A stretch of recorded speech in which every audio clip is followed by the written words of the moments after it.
Let's have now our prayer. This is a prayer for the sick.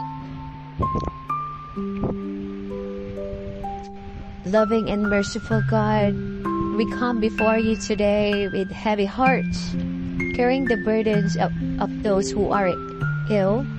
We lift them up to you, asking for your healing touch and your comforting presence.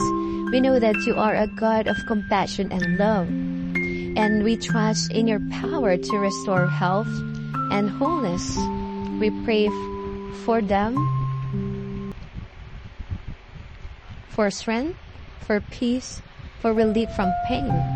We ask that you would surround them with your grace and peace, giving them strength to endure their suffering and hope for a brighter future. We pray for the doctors and nurses who care for them, that they would be guided by your wisdom and empowered by your love. We know that you are in control, and we trust in your perfect plan. We ask for your healing, but we also ask for your will to be done in their life. In Jesus' name, we pray. Amen.